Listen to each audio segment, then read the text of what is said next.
je fais de la purée mousseline, je suis sûre que tout le monde est content. Et voilà de la purée mousseline. Cette entêtante ritournelle, bien ancrée dans nos mémoires depuis la fin des années 70, est indissociable de la marque de purée déshydratée.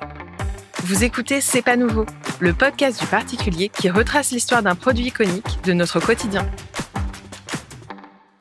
L'histoire de mousseline débute en 1963, lorsque le groupe suisse Nestlé décide de lancer, sous la marque Maggi, une purée de pommes de terre en flocons.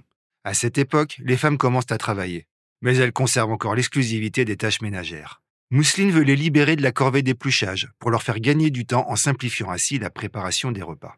Il suffit désormais de verser le contenu d'un sachet dans de l'eau et du lait porté à ébullition pour réussir une purée en quelques minutes. Reste à ajouter une noix de beurre et le tour est joué. Le succès est immédiat.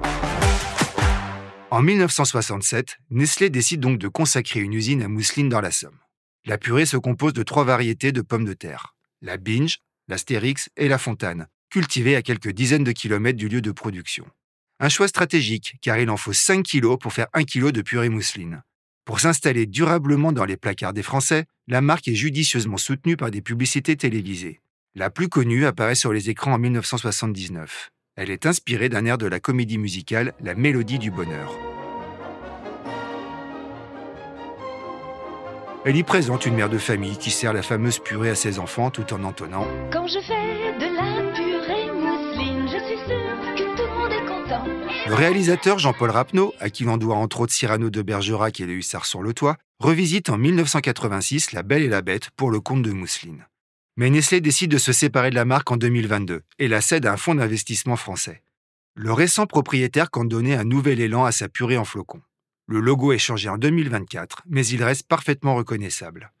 L'usine Picarde, qui a été conservée, est modernisée pour améliorer l'efficacité de la production. La recette est désormais expurgée de tout additif pour ne proposer que des ingrédients naturels. Des pommes de terre bien évidemment, mais aussi du curcuma pour la couleur et des extraits de romarin pour le goût. Il y a du bonheur dans l'air. Merci d'avoir écouté C'est pas nouveau, un podcast animé par Benoît Henry, journaliste au particulier. Vous pouvez retrouver l'ensemble des épisodes sur Figaro Radio et sur toutes les plateformes d'écoute.